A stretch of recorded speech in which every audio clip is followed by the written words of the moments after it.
इससे भगवान शंकर की उपमा दे रहे हैं।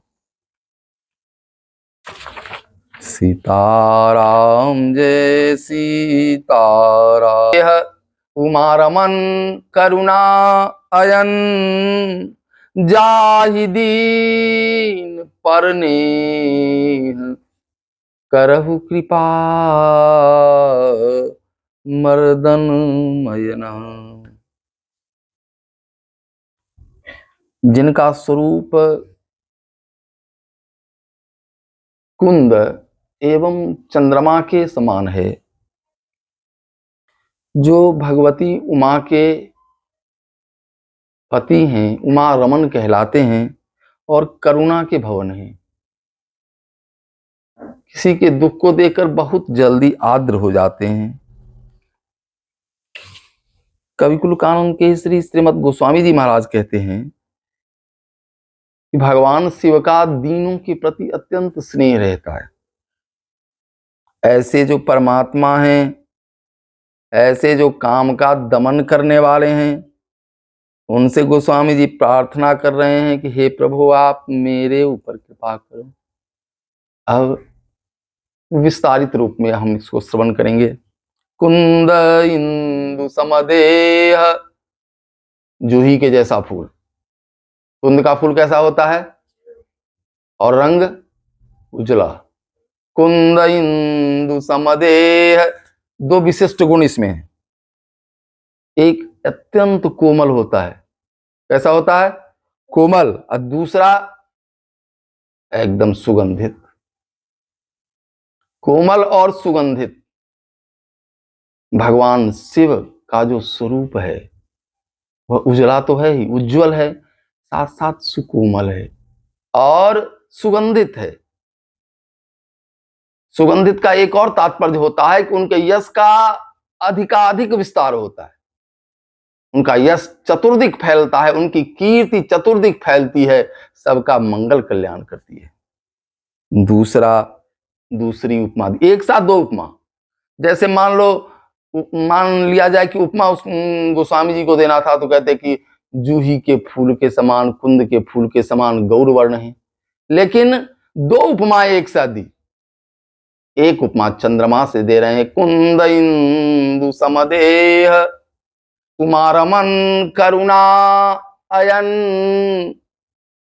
कुंद इंदु, इंदु से उपमा दे रहे हैं भगवान शंकर की, भगवान शिव की। भोलेनाथ की उपमा किससे दे रहे हैं? चंद्रमा से। किससे? इंदु माने शशि माने चंद्रमा, इंदु माने चंद्रमा। चंद्रमा से उपमा दे रहे हैं। चंद्रमा का पहला गुण है कि चंद्रमा, जब चांदनी चंद्रमा की छिटकती है, जब पूर्णिमा की रात्रि होती है, तो स्वच्छता दिखाई देती है, स्वच्छ वातावरण आकाश का दिखता है। दूसरा गुण, चंद्रमा प्रकाशमान है। चंद्रमा जिस दिन प्रकाशित पूर्णिमा के दिन रहता है, लगता है चारों तरफ प्रकाश ही प्रकाश फैल रहा है, उजाला रहता है, इसलिए उसको उजाला पक्ष भी बोलते हैं। तीसरा गुण चंद्रमा में है कि चंद्रमा तापहारक है। चंद्रमा की शीतलता हमें शीतलता प्रदान करती है और हम ठंड का अनुभव करते हैं, सुख का अनुभव करते हैं। दूसरा आह्लादकारक है। चंद्रमा को देख करके हृदय प्रफुल्लित हो जाता है। अंधेरी रात हो और दूसरी तरफ चांदनी रात हो, तो चांदनी रात को देखकर मन कितना खुश हो जाता है, इस चंद्रमा को देखकर मन खुश हो जाता है। इस तरह भगवान शिव जो हैं, भगवान शिव प्रकाश पुंज हैं, प्रकाश के स्वरूप हैं, प्रकाशित करने वाले हैं। जिस भक्त पर कृपा करते हैं उसके जीवन को प्रकाशित कर देते हैं, उसके तम के अहंकार का हरण कर लेते हैं, उसके मोह को दूर कर देते हैं, उसके अज्ञान का हरण कर लेते हैं। दूसरा क्या है कि शिव ताप हारक है। जीव तीन तापों से जल रहा है, आदि भौतिक, आध्यात्मिक, आदि दैविक। तीन तापों से व्यक्ति जल रहा है, बहुत दुखी हो रहा है। कभी कभी ऐसी आग लगती है कहीं कहीं, पता नहीं चलता आग कहां से आग लगे। वो देवी आ गए। एक आध्यात्मिक दुख है, जैसे काम का, क्रोध का, लोभ का, ये सब आध्यात्मिक दुख है। और एक दुख जो होता है आदि भौतिक, आध्यात्मिक। और जैसे कोई रोग हो गया, और एक दैहिक, दैविक, भौतिक तापा, एक दैहिक रोग हो जाता है, जैसे बहुत सारी बीमारियां हो जाती हैं, टीबी हो गया, कैंसर हो गया, और कोई दूसरा रोग हो गया। तो इन तीनों तापों से भी भगवान शिव मुक्त कर देते हैं, कृपा करके छुड़ा देते हैं, तापहारक हैं। और तीसरा गुण आह्लाद कारक है। जो शिव जी की उपासना करता है वो सदैव प्रसन्न रहता है।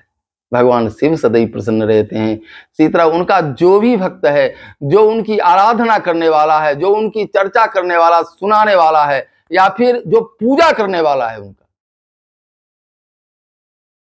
उसके जीवन में प्रकाश रहता है, उसके जीवन में ताप का हरण कर लेते हैं, उसके जीवन में आनंद उत्सव होने लगता है, जीवन आनंदमय बन जाता है। चंद्रमा का एक गुण और है, विशिष्ट गुण। चंद्रमा अमृत का स्राव करता है। चंद्रमा से अमृत की वर्षा होती है। किस चीज की वर्षा होती है? अमृत की वर्षा होती है। तो भगवान शिव भी अमृत की वर्षा करते हैं।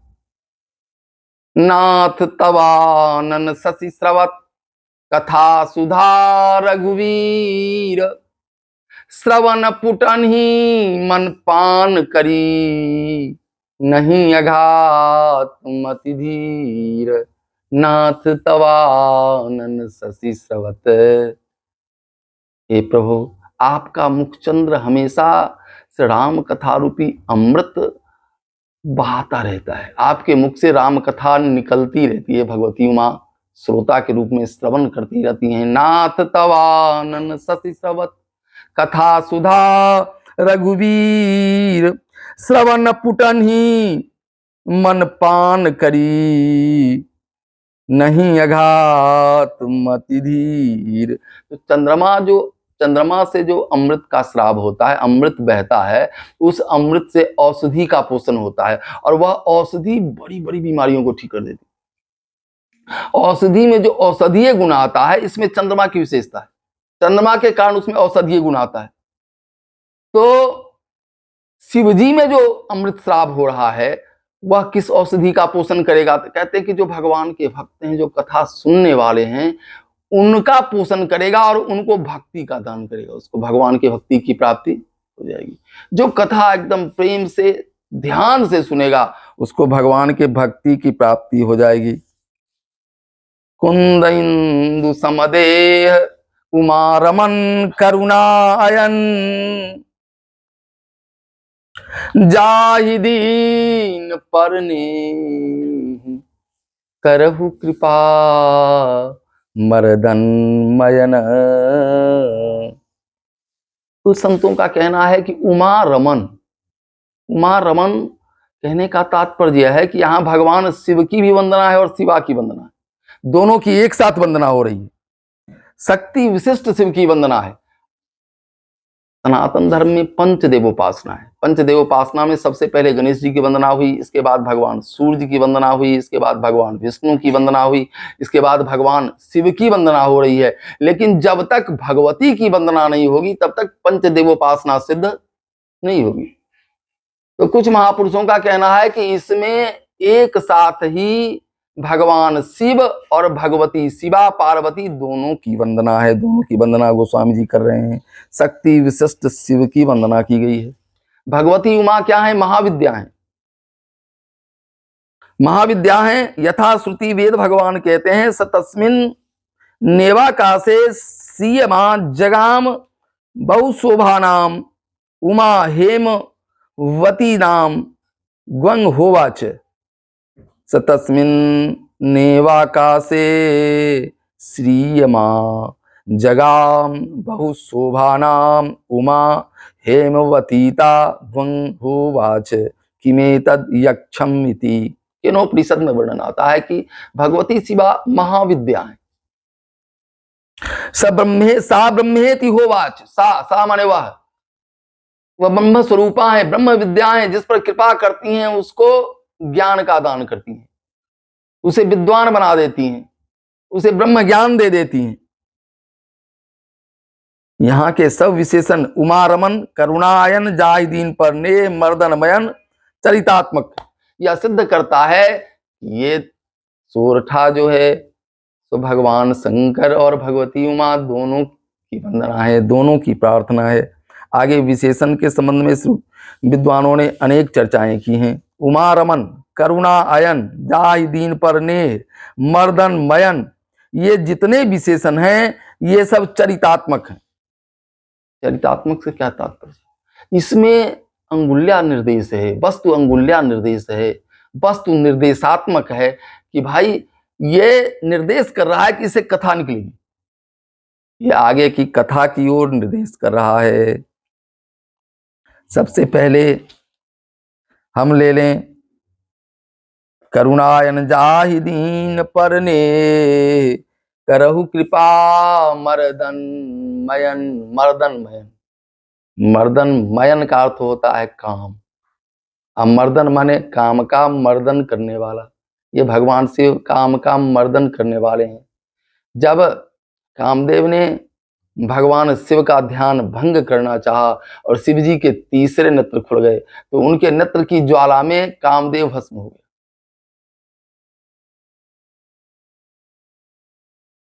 शिव जी की तीसरी नेत्र से निकली हुई ज्वाला में जब कामदेव भस्म हो गया तो उसकी पत्नी रति बहुत रोने लगी, बहुत रोने लगी। तो भगवान शिव द्रवित हो गए। भगवान शिव ने कहा यदि तुम्हारा पति मर गया है लेकिन बिनु बप व्यापी सब ही, बिना शरीर के ही सबको प्रभावित करेगा। दूसरा, तुम्हारे पति का जन्म भी होगा। जब जदवंश में भगवान श्री कृष्ण अवतार लेंगे तो भगवान श्री कृष्ण का पुत्र बन के तुम्हारा पति जन्म लेगा और तब तुम पति को प्राप्त कर लो। इस तरह क्रोध भी किया और तुरंत दया भी की। जाहि दीन परनी, तो इससे कथा निकल रही है, ये चरितात्मक है, इससे कथा निश्चित हो रही है। दूसरा, उमा रमन। उमा रमन से तात्पर्य है कि भगवती उमा ने घोर तपस्या करके भगवान शिव को पति रूप में प्राप्त किया, पूरे जगत को बताया। एक भाव और संत कहते हैं कि जहां भगवान शिव मर्दनमयन है तो शिवा के लिए मर्दनमयन कैसे आएगा? तो इसकी परीक्षा के समय में जब भगवती उमा तपस्या कर रही हैं तो सप्तऋषि आकर के भगवती से कहते हैं कि तुम तपस्या कर रही हो शिव जी को विवाह करने के लिए और शिव जी ने काम को जला दिया, तब विवाह से ही क्या फायदा होगा तुमको, आगे संतान नहीं होने वाला नहीं। भगवती उमा ने कहा सप्तऋषियों कान खोलकर सुन लो, तुम्हारे दृष्टिकोण में काम अभी जला है लेकिन मेरे दृष्टिकोण में शिव जी सदा विकार रहित हैं, अविकारी हैं। मैं शिव को विकार सहित उपासना नहीं कर रहा हूं, मैं शिव के अविकारी स्वरूप की उपासना कर रहा हूं। हमारे शिव सदैव उपकारी हैं। तो मर्दनमयन जो है ये शिवा के साथ भी लग रहा है। करुणा अयन जाहि दीन परने, आगे गोस्वामी जी कहते हैं 4 सोठों में वस्तु निर्देशात्मक मंगलाचरण है, 5वें सोठे में नमस्कारात्मक मंगलाचरण। जो अंतिम दोहा है उसमें नमस्कारात्मक मंगलाचरण है। सीताराम जय सीताराम। इनका एक नाम आशुतोष है, आशु तुष्यति इति आशुतोष, अति शीघ्र प्रसन्न हो जाते हैं, इसलिए इनको भगवान आशुतोष कहा जाता है। दूसरे लोग इनको औढ़रदानी भी कहते हैं, बहुत जल्दी ढर जाते हैं, थोड़ी सेवा से ही अति प्रसन्न हो जाते हैं। अरे औढ़रदानी द्रवत पुनि थोरे, थोड़ा अक्षत चढ़ा दीजिए, जल चढ़ा दिए, फूल चढ़ा दीजिए और बेलपत्र चढ़ा दीजिए, इसी से भगवान प्रसन्न हो जाते, बहुत जल्दी प्रसन्न होते हैं। एक बार एक चोर इनके मंदिर में पहुंचा घंटा उतारने के लिए, घंटा बहुत बड़ा लगा हुआ था, बेचारा सोचने लगा कि घंटा उतरेगा कैसे, बहुत प्रयास किया लेकिन नहीं उतार पाया। तो सोचा कि अगर शिव जी के ऊपर मैं सवार हो जाऊं, चढ़ जाऊं तो ऊपर से घंटा उतर जाएगा। वो शिव जी पर चढ़ गया, ऊपर पैर रख के घंटा उतारने लगा कि शिव जी प्रकट हो गए त्रिशूल लेकर के, बोले वरदान मांगो परम ब्रूहि, वरदान मांगो। वो तो डर के मारे थर-थर कांप रहा था, शिव जी के हाथ में त्रिशूल था, त्रिशूल देख करके भयभीत हो गया, सोचा कि लगता है त्रिशूल चला देंगे, हमको लात लगा दिए हैं। लेकिन शिव जी तो खुश हो गए थे कि अरे कोई फूल चढ़ाता है, कोई बेलपत्र चढ़ाता है, कोई चावल चढ़ाता है, कोई जल चढ़ाता है, इसने तो अपने आप को चढ़ा दिया। जानू के जैसा भगत रहा होगा, चढ़ गया उस पर चढ़ करके लगा ऊपर से घंटा को खोलने। या शिव जी खुश हैं, शिव जी कह रहे वरदान मांगो, वरदान मांगो। बेचारा दंत डरा हुआ था, उसने कहा कि हमको घंटा ऊपर वाला दे दीजिए। घंटा उतार करके शिव जी ने हाथ में धरा दिया। तो शिव जी अति प्रसन्न होते हैं, बहुत जल्दी खुश हो जाते हैं, थोड़ी सी सेवा से ही प्रसन्न हो जाते हैं। इसलिए गोस्वामी जी ने कहा अवधर दान द्रवत पुनि थोड़े, सकत न देख दीन कर जोड़े। कोई हाथ जोड़ लेता है तो अधीर हो जाते हैं कि इसको क्या दिया, इसको क्या दे दिया जाए। लेकिन दीन भाव से, दैन्य भाव से कोई हाथ जोड़ लेता है शिव जी से, तो शिव जी अति प्रसन्न हो जाते हैं और जो मांगता है मुंह मांगा देते। ये शिव जी की कृपालुता है। तो जो भी भक्त शिव की चर्चा करने वाले हैं, शिव की कथा करने वाले हैं या शिव की पूजा करने वाले हैं, दीन होकर हाथ जोड़ करके हे भोलेनाथ हम दीनहीन प्राणी हैं, हम पर आप कृपा कर दो, तो शिव जी मुंह मांगा देते हैं। जो व्यक्ति मांगता है वही मिल जाता है। बोलो सियावर रामचंद्र भगवान की, अयोध्यानाथ की। सीताराम जय सीताराम। से न्यारी तेरी लीला जगत से न्यारी, तेरी लीला जगत ते न्यारी, सांवरिया धनुधारी। आ जगत ते सांवरिया धनु दीनन के हितकारी, तेरी सांवरिया धनुधारी, दीनन के हितकारी, सांवरिया धनुधारी। ज्येष्ठ श्रेष्ठ युव राज अवध के, ज्येष्ठ जेठ, जेठ माने बड़े, जेठ का छोटका, जेठ जेठ श्रेष्ठ युवराज अवध के, जेठ श्रेष्ठ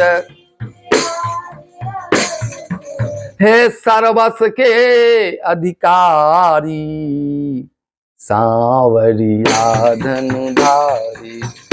हे सर्वस के अधिकारी धनुधारी, तेरी लीला जगत से न्यारी, सांवरिया धनुधारी, तेरी लीला जगत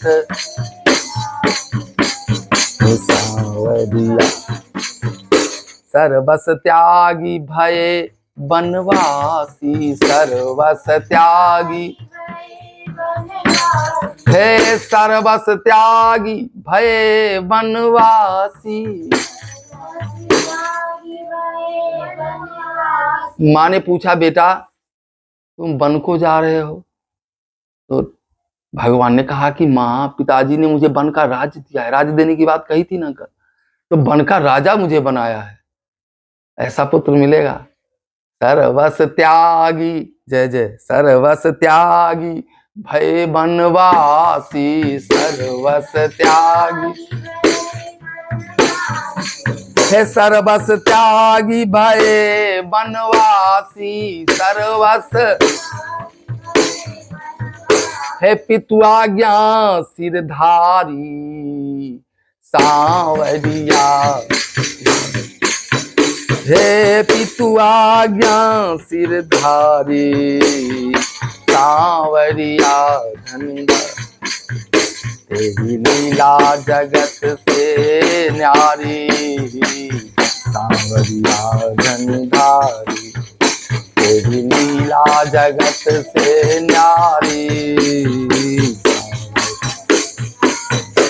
भवसागर के चतुर खेवैया,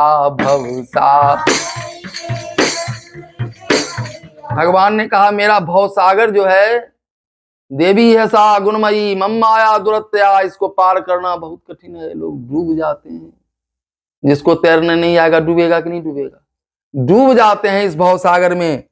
लेकिन ठाकुर जी जो हैं सो कुशल खेवैया हैं, जो उन के चरण को पकड़ लेता है या उनके नाम को पकड़ लेता है, उनकी कथा को पकड़ लेता है, उसको ठाकुर जी पार लगा देते हैं।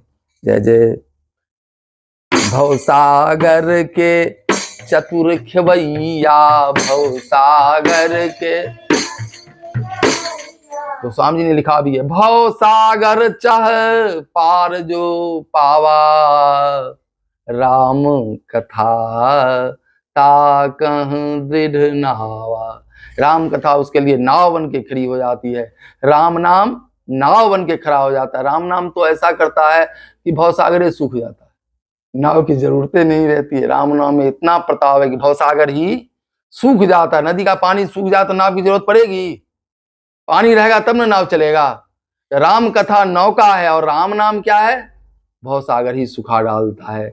और ठाकुर जी हमारे खेवैया हैं, ठाकुर जी के चरण कमल को जो पकड़ लेता है उसको पार लगा देते हैं। उसके जीवन में राग द्वेष कम जाता है। भवसागर का दुख, सबसे बड़ा दुख है राग द्वेष। किसी से राग है, किसी से द्वेष है, आदमी उसमें जलता रहता है, एकदम परेशान है राग द्वेष के कारण। और कथा क्या करती है? राग द्वेष को इतना कम कर देती है कि दुख नहीं होता है। दुख भवसागर के चतुर खेवैया, भवसा, जोर से, हे जाहि बदत श्रुति चारी। श्रुति माने वेद, वेद चारों वेद इसका गान करते हैं। जाहि बदत श्रुति चारी, सांवरिया तेरी लीला जगत से न्यारी, सांवरिया धनुधारी, तेरी लीला जगत से न्यारी। मांगत नाव, जो सबको देने वाले परमात्मा हैं, कभी कभी भक्त पर प्रसन्न हो जाते हैं तो उससे मांगने लगते हैं। किससे मांग रहे हैं? कौन ऐसा भाग्यवान व्यक्ति है जिससे भगवान मांग रहे हैं? ठाकुर जी मांग रहे हैं, मांगत नाव आपके वट से, मांगत नाव, हे मांगत नाव आपके वट से, मांगत, हे दीन पार उतारी, सांवरिया धनधारी, तेरी लीला जगत से न्यारी, धनधारी, तेरी लीला जगत से न्यारी, सांवरिया धनधारी। कोल की रात भील बंचर मह, कोल की रात। ठाकुर जी वन में गए तो इनके मित्र कौन थे? कोल, किरात, भील। ये लोग भगवान की सेवा में आते तो ठाकुर जी से कहते कि हे राम जी, हम आपका कुछ चुराएंगे नहीं, यही हमारी सेवा होगी। चोर जो है वो तो चुराएगा, तो राम जी को कहीं शंका न हो जाए हम लोगों से कि कहीं हमारा सामान लेके भाग जाए, इसलिए पहले ही वो लोग हाथ जोड़ के कहते यही हमारी सेवा रहेगी प्रभु, हम आपका कुछ नहीं चुराएंगे। या हमार अति बर सेवकाई, ले ही न बासन बसन चोराई। हमारा काम चोरी का है, लेकिन आप मित्र बन गए हो तो अब चोरी करने की इच्छा नहीं होती है। तो इन कोल किरात के बीच में भी भगवान राज्य कर रहे हैं, इनसे भी मित्रवत स्नेह कर रहे हैं। कोल किरात भील बंचर महा, कोल किरात भील, बंचर माने लोग कहते हैं बंचर हो गया है। बंचर माने जंगल में घूमने वाला। बाल बच्चा पर माता पिता बहुत खुश हो जाते हैं, कहते हैं बंचर हो गया है। बंचर माने जंगल में घूमने वाला। तो बंचर के साथ भी ठाकुर जी घूम रहे हैं। कोल की रात भील बंचर मां, कोल की रात। जय जय। बिहरत अवध बिहारी, सांवरिया धनधारी, तेरी लीला जगत से न्यारी, धनधारी, तेरी लीला जगत से न्यारी, सांवरिया धनधारी। पिता, आज कलिकाल में अपने पिता की लोग सेवा नहीं कर रहे। राम जी गिद्धराज को बारंबार पिता कह रहे हैं, पैर पकड़ के कह के, हे पिता, आप ने रावण से युद्ध किया, बहुत दुखी हो गए, बार बार पैर पकड़ रहे हैं। आज लोग अपने पिता का कलयुग के जो कुशल पुत्र हैं, होशियार पुत्र हैं, वो पैर नहीं छूना चाहते, सोचते हैं छोटा हो जाएंगे, लोग छोटा समझने लगे, पैर छूने में भी उनको लज्जा का अनुभव होता है। लेकिन ठाकुर जी गीध को, एक पक्षी को जिसकी दशरथ जी से मित्रता थी, आज बारंबार पिता कह के गोहरा रहे हैं, पैर पकड़ रहे हैं। गीधहि पिता बोली गोहरावत, गीधहि पिता, हे गीधहि पिता बोली गोहरावत, गीधहि पिता, हे सबरी को महतारी, सबरी भीलनी को जो परित्यक्ता है, भील जाति में जन्म ली है, उसको माँ कह के संबोधन करते हैं, माता बारंबार माँ कहते हैं। सबरी के यहाँ बेर भगवान ने खाया, और जब वापस जंगल से वापस आए घर पर, तो कौशल्या जी ने, कैकेयी मैया ने खूब बढ़िया भोजन बनाया और राम जी के सामने परोसा, और भोजन करते समय पूछा, बेटा अच्छा भोजन बना है? तो ठाकुर जी ने कहा कि भोजन तो मैया तुम्हारा भी अच्छा है, लेकिन जो स्वाद सबरी के बेर में था, सबरी माता के बेर में वह स्वाद नहीं है। ससुराल भी एक बार आए, तो ससुराल में साली सरहद सब भोजन बना के लाई, बढ़िया बढ़िया तरुआ था, क्या क्या होता है, 56 प्रकार सब भोजन सामने था, ठाकुर जी भोजन कर रहे थे। तो सबों ने पूछा कि कैसा बना है, अच्छा बना है, सब लोग चाहते हैं हमारी बड़ाई हो, तो पूछा कि हम कैसा भोजन बना है? ठाकुर जी ने कहा भोजन तो बढ़िया बना है, लेकिन सबरी के बेर का स्वाद। तो बार बार सबरी के बेर को भगवान याद करते हैं। है गीधहि पिता बोली गोहरावत, गीधहि, तो जानू, हे गीधहि पिता बोली गोहरावत, गीधहि पिता, सबरी को महतारी,